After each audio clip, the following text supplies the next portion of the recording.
Hey now. Hey now. Welcome to the show. Welcome to the show. And if you are just listening, we also have this on video on YouTube. You can find us there and watch, which is a lot of fun. So why don't you say who we've got here with us today? Today we have a very special guest, Justin Gelband, a world-renowned trainer, certified in several different modalities. And I heard the model whisperer from the New York Times said this. The model whisperer. Please expand. Yeah, tell us a little bit about that. Okay, so in 2006, I was still living in LA. I was working with Mr. Steve. We had been working at a gym called Todd Tramps, and then it turned into a gym called Train. And I was training a bunch of celebrities at the time, and somebody who I had been friends with and training for a long time, Josh Duhamel.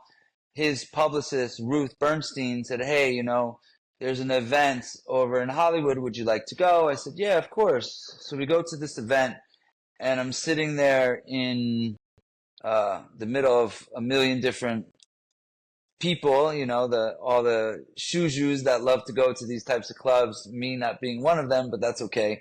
And there was a beautiful woman sitting on the floor wearing a straw hat, being very incognito, and her name was Angela Lindvall. And I was introduced to her by Ruth and asked me, hey, would you like to train her for a Sports Illustrated and Victoria's Secret show that are coming up? And so I said, yeah, of course. And so we got into talking, and she's like, listen, I just had my second baby. I would love to get on the runway and look my best. I have to lose maybe like 25, 30 pounds, baby weight. I'm a really good eater. I eat raw food. Long story short, we end up training together. We lose her weight. She goes down the runway. She looks fabulous. So I start getting phone calls from New York. New York says, hey, Justin, will you come and will you train us? And, we have people for you here, and I think you'll really love it. Not sure if you still like being in LA. And I said, well, really want to kind of make a change. And so I said, the modeling industry is something that is all about drinking and doing drugs and being anorexic and bulimic and so forth. And I said, you know what? I know that I can create the new size 2, which is lean, fit, toned and in shape, sexy, beautiful, can fit into all the clothes that they need to fit into to look good, whether it's on the runway, whether it's for high fashion, whether it's for commercial and so forth.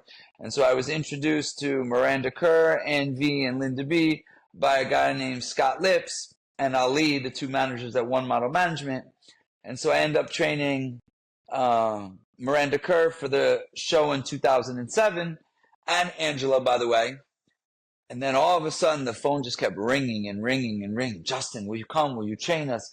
And at that time, I had saw this beautiful woman named Candace Swampole, and I was like, oh, man. So I actually went up to her and chased her, and I said, listen, if I train you and we work together, you will have the best body in the world. And she's like, yeah? I'm like, yeah, I promise you. And so we started training, and then at the same time, Ann V introduced me to a woman named Irina Shayk, who, again, Irina and Candace are like my sisters. We've been training both of them for 16 years now.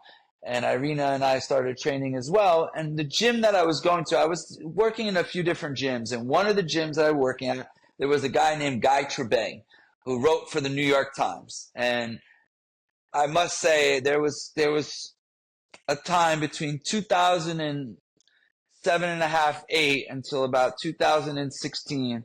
No word of a lie. I had 15 supermodels coming into the gym, one after the other, after the other, after the other. I would start at 6 o'clock in the morning, maybe 5:30, and I would be done at 9 o'clock at night. And I would have 15 girls in a row, 6 days a week. Maybe Saturday, sometimes I would work a little less, and Sunday maybe 6 to 8 hours, but Monday through Friday, for sure, 14 to 15 hours a day, every single day. And Guy Trebay was in the gym, and he was looking at me, and one day he comes over to me. He's like, can I write an article about you? And I said, yeah, of course. And he's like, well, for me, you're the model whisperer. I have never seen anything like this. And it's not just models, it's supermodels. I mean, you have this woman who's doing Estee Lauder, you have this woman who's doing, all the Prada, Gucci, Fendi shows, and then you have 5, 6 Victoria's Secret models, and you have high fashion and commercial and this and that. I've never seen this before. I said, okay, if that's what you want to do. And we ended up doing this article, and 3-4 weeks later, big article in the New York Times comes out. Justin Gelband dubbed the model whisperer. And there's your story. Wow. I got to be honest with you. Wow. That is pretty impressive, because, I've heard of dog whisperers, I've heard of horse whisperers, but anybody who can whisper a human, man, that's pretty fantastic. Especially a supermodel. I mean, that's right. Be a superpower. And sorry for sounding corny with that, but there's a lot of guys who would be like, "How did you do it? Yeah, How right. did you do it?" Well, from what I understand, you kind of are Well, now we know. a bit of a superhero when it comes to this. And, we admire that. We admire that. One, your discipline, your tenacity, your drive, to be able to travel all over the world, the country, the amount of time that you put into it, like you just explained to us, which is going to lead me to my topic. Okay. Yes, we drop a topic on our guests, and here is your topic coming at you. So the fact that, you're all over the place, obviously traveling, like I just said, all over the world, all over the country. You are busy, busy, busy. You are a hard man to get in touch with. Although I must say, and I appreciate the fact that you always get back to me right away, which I'm very impressed about that. So the topic is, through all of that and what you do, what is your self-care? What is your self-care tip for our audience in order to take care of yourself in such a busy world that you live, and what you do to yourself on a daily basis? Yeah.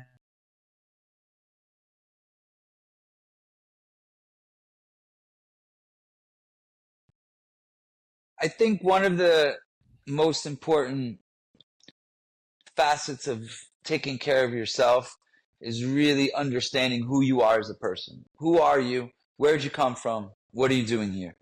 I created my method because of a car accident that I had in 2004. I was driving down Santa Monica Boulevard. I was taking a right onto Overland. Guy was talking on his cell phone, went through a red light, hit me. I tried to speed and turn and get away from him. I couldn't get away from him. He hit me. I spun around. I hit 6 cars. And at the time, I was, again, like you mentioned, all over the place. I was doing triathlons. I was working on movie sets. I was training and running and traveling and going. And, I had really burnt out my shoulders because I was a swimmer. I swam since I was 3 years old, collegiately and nationally. I was a 200 fly, 200 back, and 400 IMer.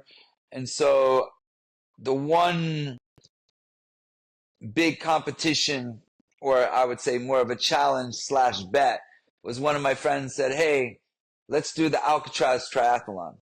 And I was like, okay. I was like, "But you don't swim." He's like, "Yeah, I know, but I bike and I run, and it's a goal of mine to swim Alcatraz." And Wait, so I said, okay. What is the Alcatraz triathlon? Explain that a little bit.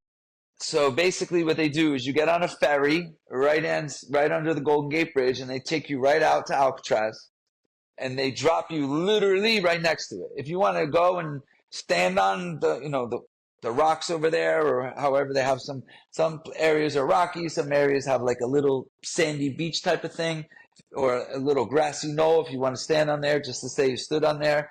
And basically they break everybody up into sections. They have canoes that is going all around, and they blow a whistle, and they have each group that goes within, it was age group. So I think it was 18 to 24, 24 to 34, 34 to 50, 50 and above. And they blow a whistle, and you swim from Alcatraz to shore. And then once you get to shore, you run 1.5 miles, you do a 30-mile bike, and then you run a 7.5-mile boot camp at the end. And this boot camp, you're like running up sand ladders and down and into the sand, and feel like your calves and your legs are going to explode. But the swim is something that, listen, I was a beach lifeguard. I swam, I lifeguarded as well.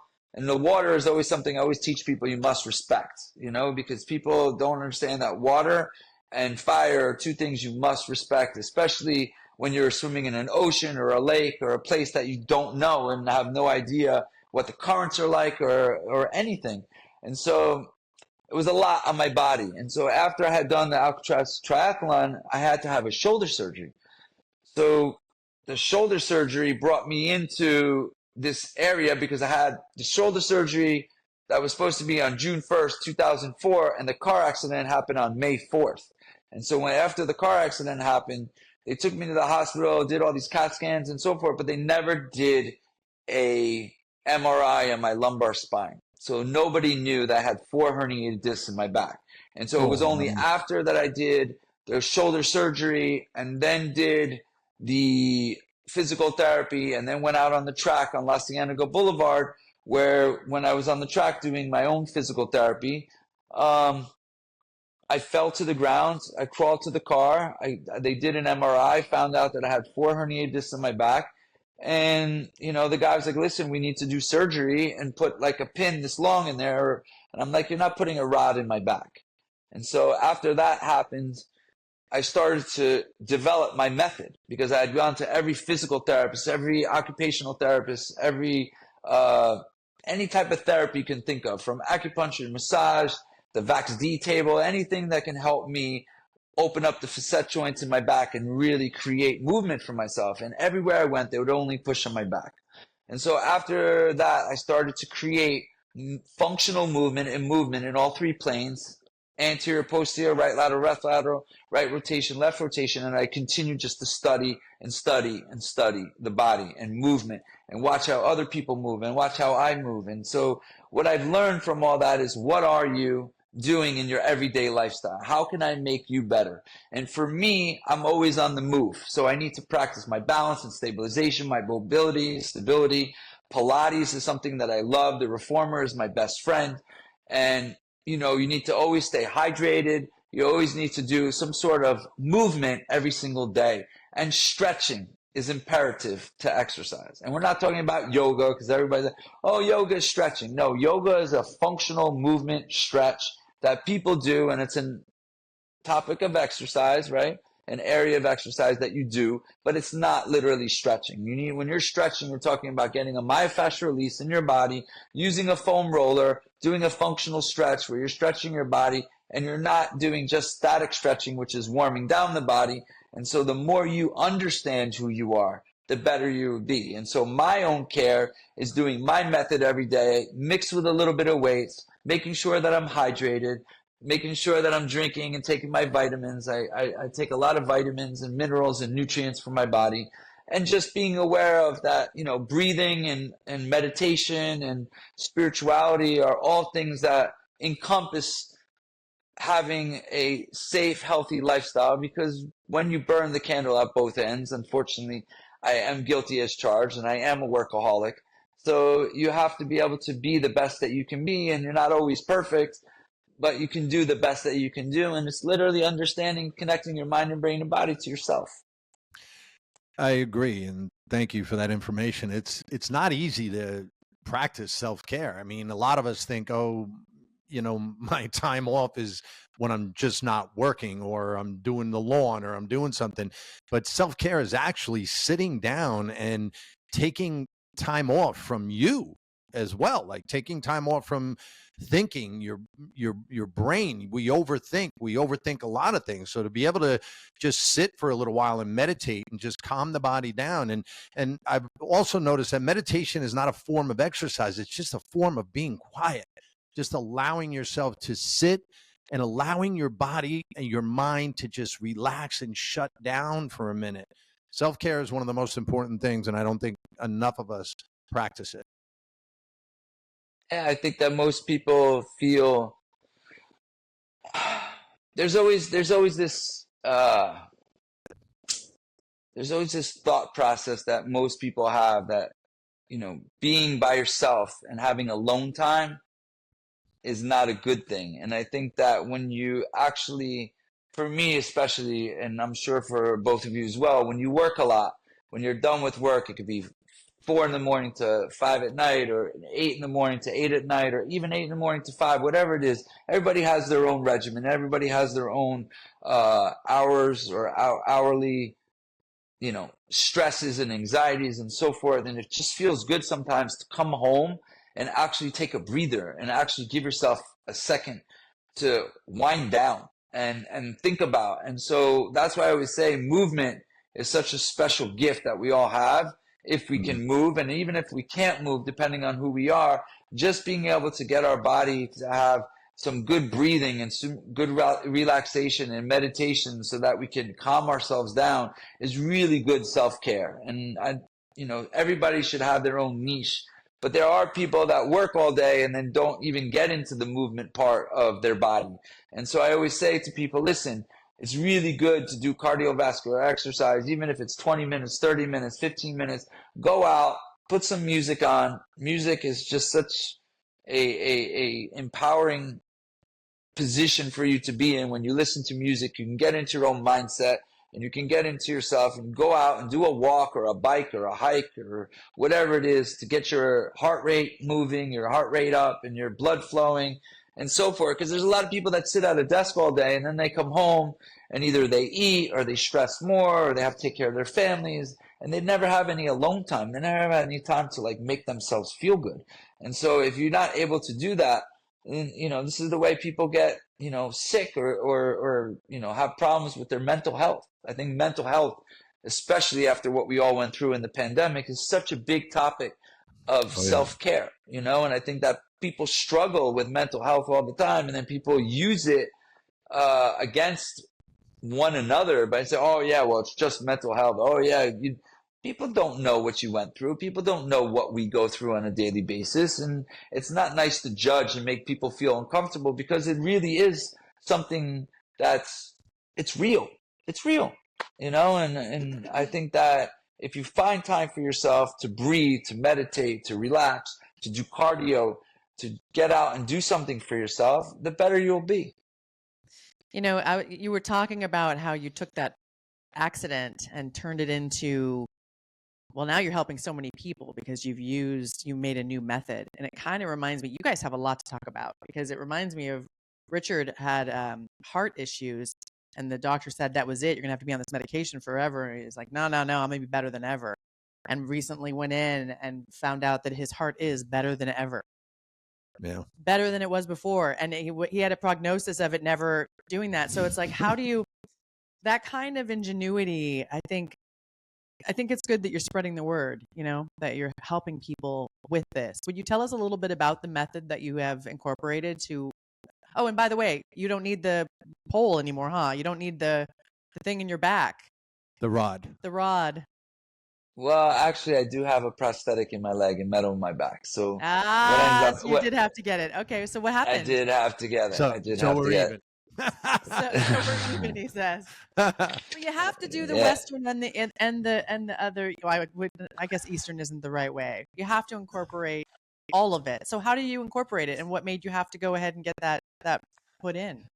Yeah, unfortunately, the wear and tear over the years, and after the accident in 2004 to 2006, I was moving, but I wasn't moving well at all, and I knew I needed to create some sort of motion and movement and strength and conditioning and balance and stabilization and mobility, and I just worked on steps and movement, and I adopted movement to your everyday lifestyle, and so I felt like if I could create what I do on an everyday, you push, you pull, you sit, you stand, you're prone, you're supine, you're sideline, you're getting in and out of cars, trains, planes, whatever it may be. And if I'm going to be training other people, I need to be able to functionally know how to use my body to be able to pick something up off the ground, to be able to stand, to be able to shift or tweak or move or so forth.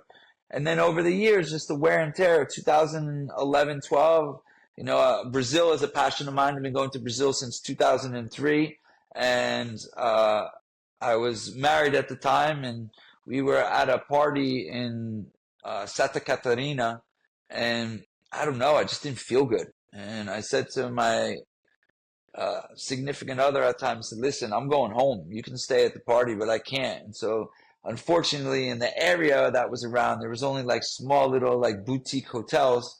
And so I went and I laid down, and the next day I woke up, I couldn't walk. Oh, my. And I was like, what is going on? And all of a sudden I got out of the bed and I felt this sharp pain, a pain that I can't even explain to you. It was almost like someone was taking a scalpel and going right into my quadratus. And I was like, this is crazy. So I called the doctor, got rushed to the hospital. They did an MRI. They found that I had a small little piece of my bone leaning against my sciatic nerve. And the Oh. doctor at the time said, listen, if you don't do the surgery immediately, you're going to have a problem. Now, I had met this guy that I consider, his name is Dr. Jonas. He is the most amazing, incredible man. He saved my life, basically.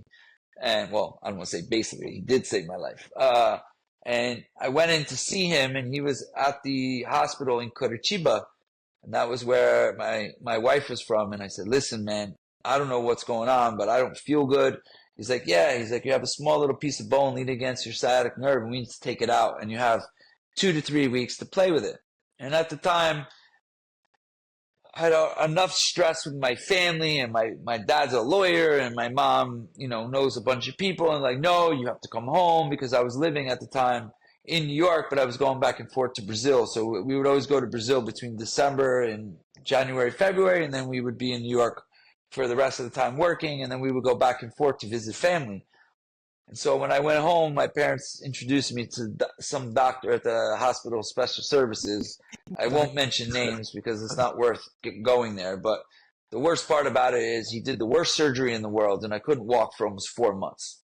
Oof. So after that, I used some money that I had saved, and I literally flew back to Brazil that July and redid the surgery.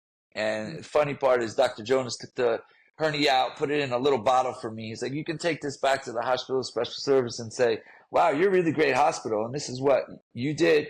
Guy never sewed me up properly, never took the hernia out, never did anything to help me.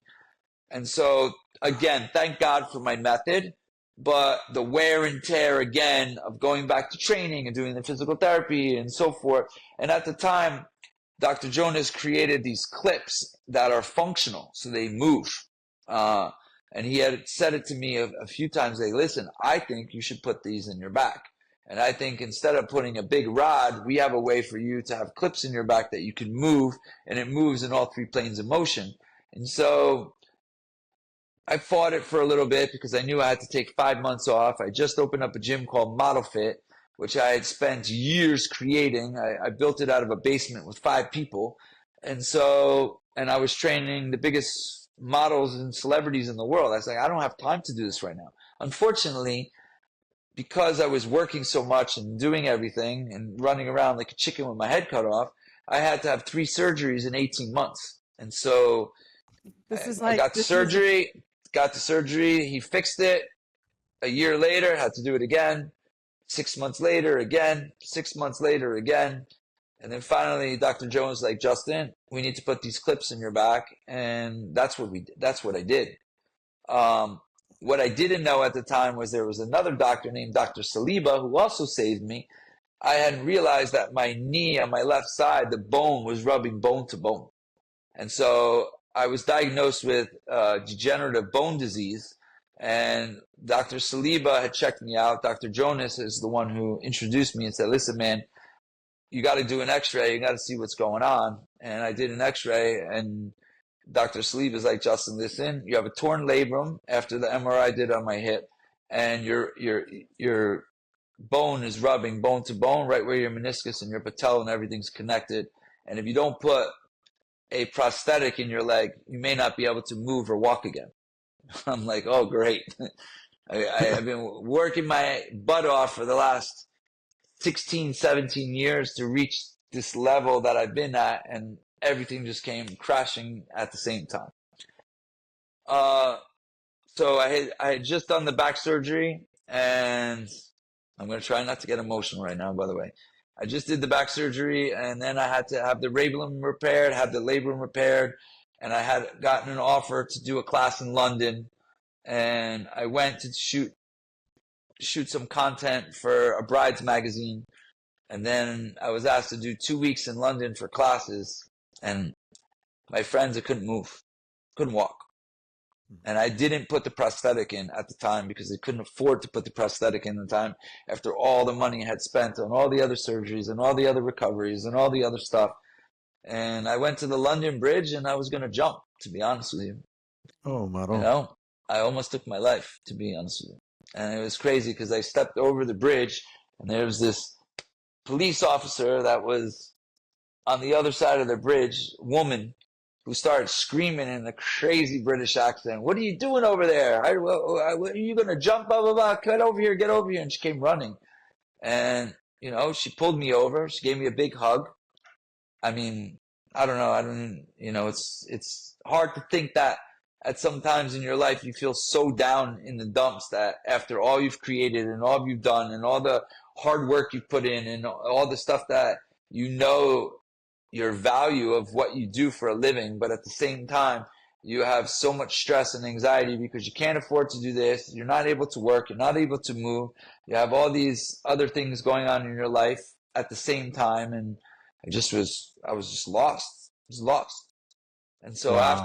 after I went through that, just an epiphany came over me, and I had a couple of friends, really close friends, said, "Justin, there's no one that can do what you do." I don't think people realize I've had 10 surgeries in my body.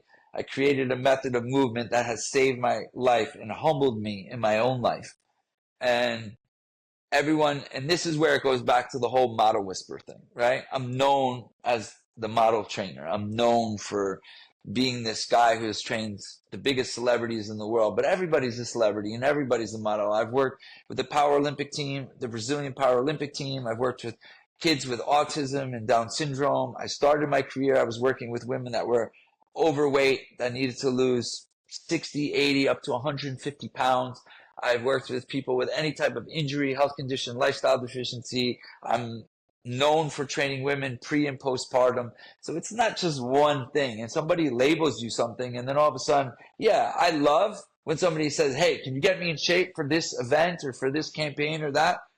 It's what I'm known for and what I love. And they're going to have another Victoria's Secret show this December. And when I heard that they were going to have it again, of course, I got goosebumps because I did 13 Victoria's Secret shows in a row from 2006 to 2018. I had over 112 girls total, some obviously the same, but over those years. I've had 8 girls that have been on the Sports Illustrated cover. And of course, I'm proud of that, but I'm proud of every client that I train, and I'm proud of everything that I've ever done. And I learned from you just like you learned from me. So anyone that I see or work with, I learn a lesson. I learn how they move. I learn how they sit, stand, like I said. I learn about their lifestyle, and they teach me ways to create better movement. So I do movement for sports, movement for pre and postpartum, movement for health and fitness and wellness, movement for people with injuries, health conditions, lifestyle deficiencies, movement for children. So it's just like you said, I have so many different modalities, and I've created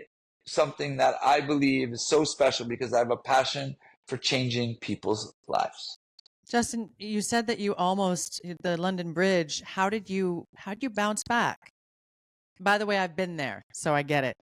And How did before I you, bounce back? Go ahead. Sorry. I was just going to say, before you answer that, thank you so much for sharing that. That's very personal, and Yeah. yeah, Very vulnerable thing to do. And frankly, a lot of people need to, I a hear lot of you, people bro. need to hear it because I was there last year Yeah, I mean, going through some stuff, and it's like, you just gave there's me movement. chills as well, bro. I mean, Because but a lot of people, I know 3 people in the last month who have taken their own life. yeah, And that is way too many. And more of us need to be talking about this so that when you're in agreed. that dark spot, you know you're not alone. You're not the only one who has those thoughts. And you go and listen to somebody sharing how they got out of it. You know what I Yeah, mean? Like, how did they recreate their life after almost wanting to end it? I So just can you have such share a about that? passion for people. I just Mm. have such a passion for changing people's lives through movement.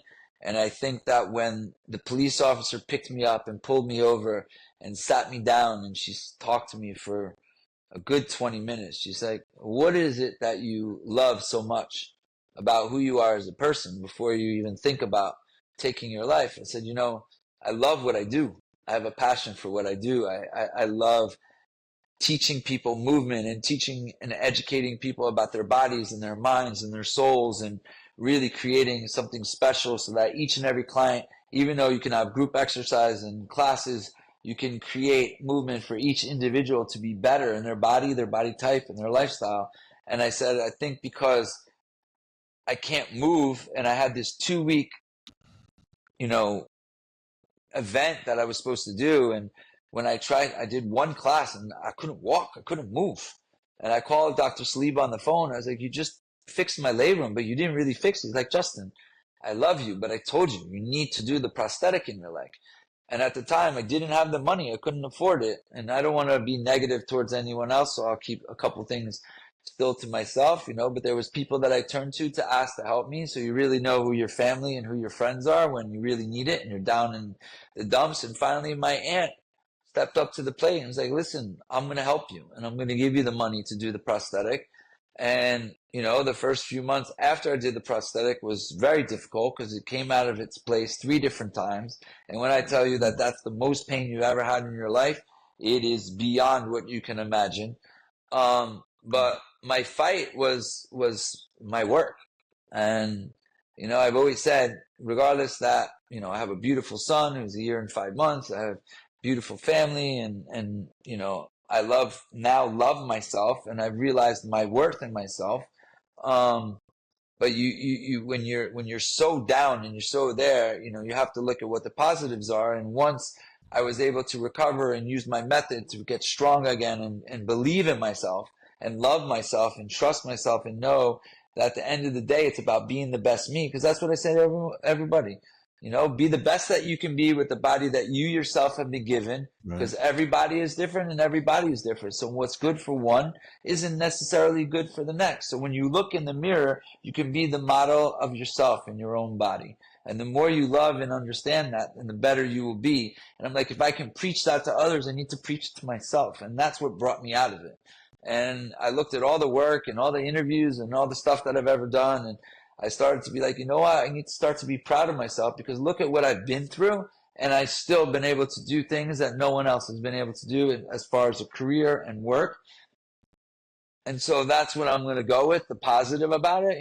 Sometimes I tell people it's not easy to be me because people are like, oh, look at you, train supermodels for a living or you train celebrities for a living. There's so much that goes into training this category of people, and it's something that I'll give you an example.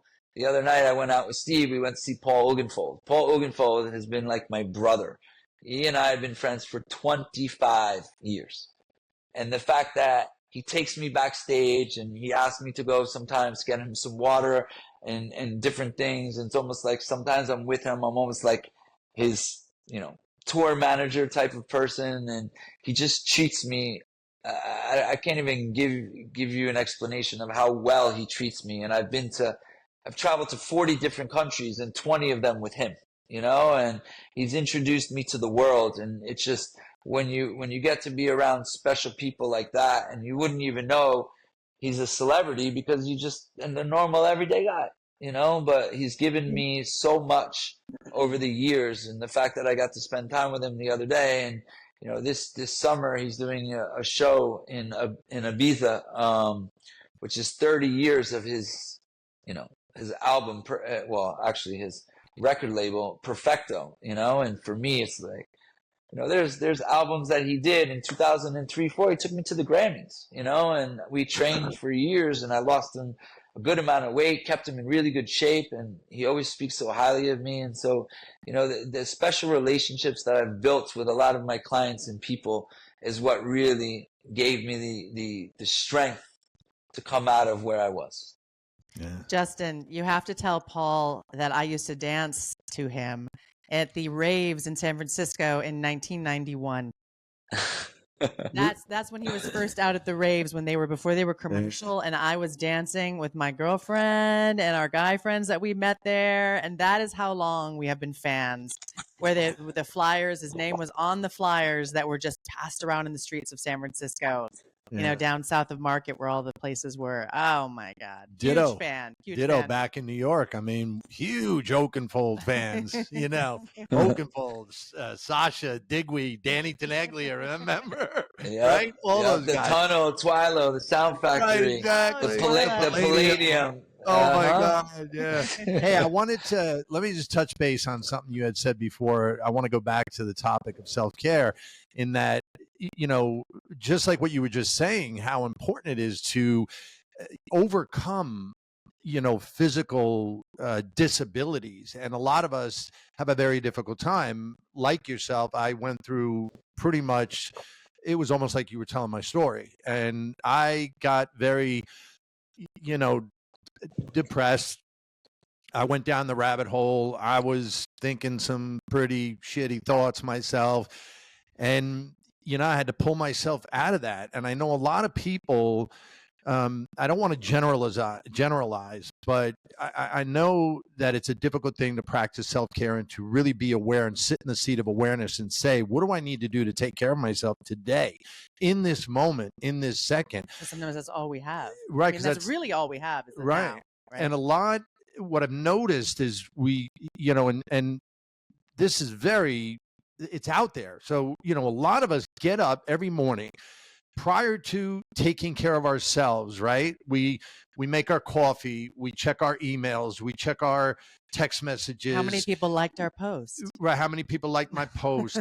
Then you brush your teeth, you get in the car, you're sitting in traffic, you go to work, you see the same people, you get back in traffic, driving home, you come home, check your emails Why again. Is still nobody checked my post? Yeah, Why does nobody like my so post my yet point all is, day? we put so much emphasis and outside validation on what is going on externally, outside validation. And I think the most important thing is what you were explaining in your process, and also your modalities of what you do with people, is to ground yourself. I ground myself every day before I even walk out of the house. I make a cup of coffee. I sit on my balcony for 2 hours. I meditate. I journal. I read my self-help books. I practice my Italian. And then I'm ready to walk out of the door. I think what you're saying as well, that coincides with the modalities and the movement that you're doing with your body, because then I go out and I do my movement as well. And then how long do you train every day? You're training a couple hours, 3 hours every day? Yeah, and that's just on myself. That's besides the people that train. So train people too. So again, I mean, I think the self-care part is extremely important in really being a little bit more aware of, like what you were saying, our bodies, how they move, and what do I need to do for today to take care of myself? So I'd like to ask you guys, give 3 tips each for self-care. Go ahead, Justin. Yeah. 3 help. You're like, no, you go first. So I have something called the 3 M's: moderation, motivation, and movement. You need to motivate yourself to get moving every single day. Movement is imperative to your life, to exercise, to fitness, to health, to wellness, to your well-being, to your mindset. The more you move, the better that you will feel. And of course, moderation. I think that one thing that people struggle with, and people have to step back a second, and when you look at fitness as a whole, and you look at how people should get in shape or look good or feel good, you got to say that nutrition is number 1. And so if you don't check yourself and you don't look at the nutrition that you're eating and how you're sleeping and how it all encompasses in the way that you feel in your everyday life, you will never be able to reach the ultimate goals and objectives. And no one's saying you have to eat perfectly all the time, but you must find a way that, whether it's intermittent fasting or not eating after 8 o'clock or not eating so much salt and sugars and fats, and most of all, binging. I think binging is a topic that we can talk about for 1 hour, because everybody tries to starve themselves of things that they like, and so they don't take the opportunity to eat something they may enjoy, which is why I came up with moderation. You don't have to overdo your body with different foods. You don't have to overdo your body with certain exercises and movement. And you don't have to overdo your body and put your body through extremes, because if you do, then you're not going to be able to get to the place that you want. So if you stick to that, moderating and motivating and moving, there's nothing better that you can do for yourself. Moderating, motivating, movement. I love it. I like it. Richard, what about you? I'll tail off on what Justin said, because I happen to agree, with all of the things he just said in the modalities. I mean, definitely nutrition is extremely important, because you are what you eat. I mean, it's like a it's like a car. You put bad gas in your car, it's not going to drive correctly, right? It's going to bog out on you. So you put bad food in your body, what do you think is going to happen? Same thing, right? So you are what you eat. I think that's extremely important. Then the movement, a body in motion stays in motion. If you're not moving every day, if you're not burning calories, if you're not just in your body, I find people go into more of a depression when they're not active. And the last thing I would say is, the whole back to the self-care thing. We have to be, let me starting your day with self-care. Starting your day with self-care. But let me go back to what Justin said as far as, the motivation.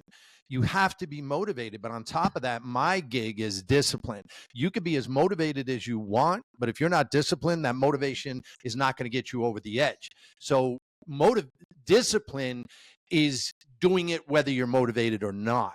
And that's a very difficult thing, because a lot of people are motivated. They say, oh, New Year's resolution, I'm going to stop doing this, that, or the other thing, right? Or I'm going to start doing this, that, or the other thing. But then New Year's comes the next day, they go, yeah, I'll start tomorrow. I'll start next week.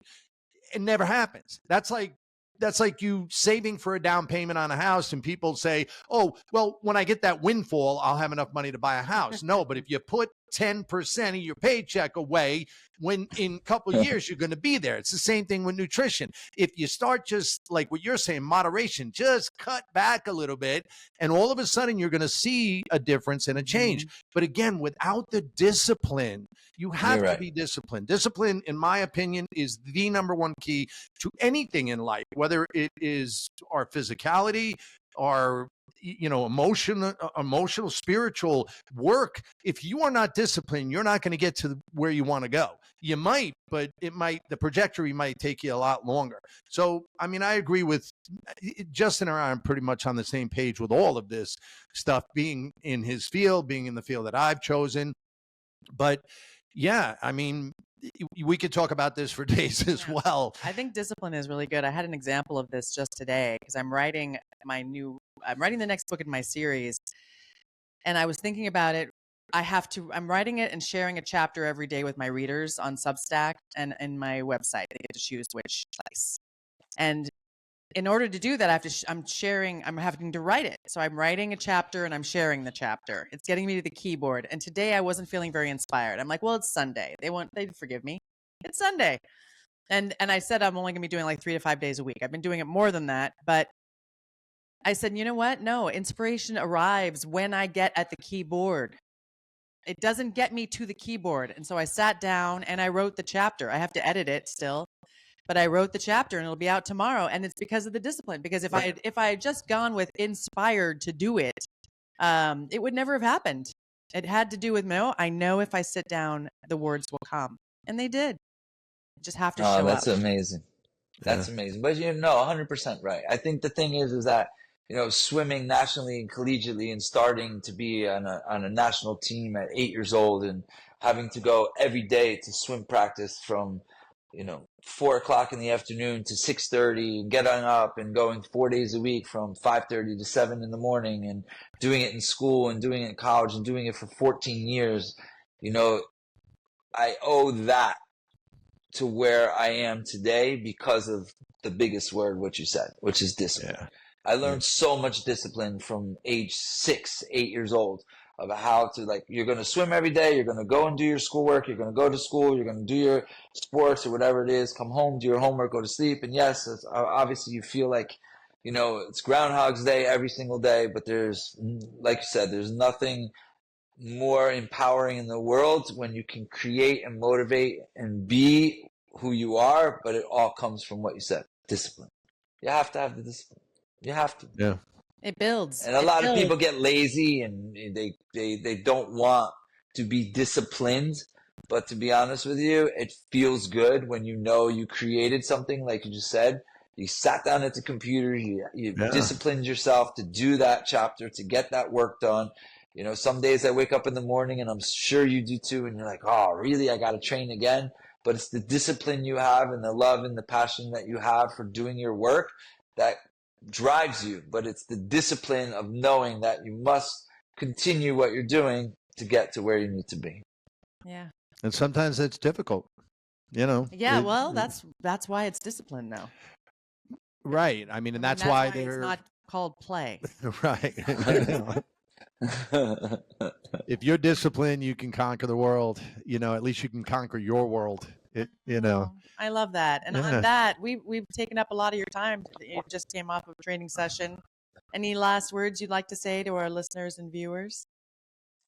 Other than thank you both so much for having me on, and just remember, it's all about being the best you, connecting your mind and brain and body to your everyday life and lifestyle. And you just need to really love and trust yourself and know that you can achieve any goal and objective as long as you put your mind and your body into it, with our special word of the day, discipline, because you won't be able to be the best you unless you discipline yourself to do it. And it really is, it's really, we're all given a gift, and we're all very special people. And I think that one thing, we all have a passion for something, and everybody in life, I say this to my clients all the time, especially the young ones, because I've been training models for 24 years, my career, and they start at sometimes 16, 17, and I'm always telling the mom and the dad, listen, let them finish school and get their diploma, then they can go and be a model. Just let them finish school. But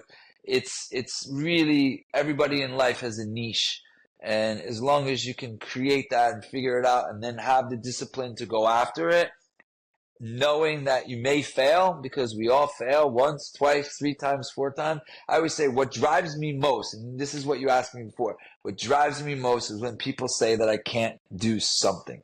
Oh yeah. All right. Or I can't get this person's body in shape, or I can't, reach this goal or objective. That's the discipline that I have that drives me to be my best, and that's what should drive you to be your best. Yeah. Happiness is an inside job, and you always have to suit up, show up, and try to be the best version of you that you possibly can. That being said, you're an inspiration. You really are, Justin. I appreciate your vulnerability, your honesty. Wow. And thank you for sharing some difficult stuff with us. That means a lot. Yes. Appreciate Well, that. thank you both for having me. This has been amazing. Yeah. I can't thank you enough. Awesome. Okay. And for everybody out there, again, you can see us on the YouTube if you haven't been watching this, and follow us on all the things, and we will see you soon. Hey now. All right. Hey now. What the Take care. what? Take care. Bye-bye.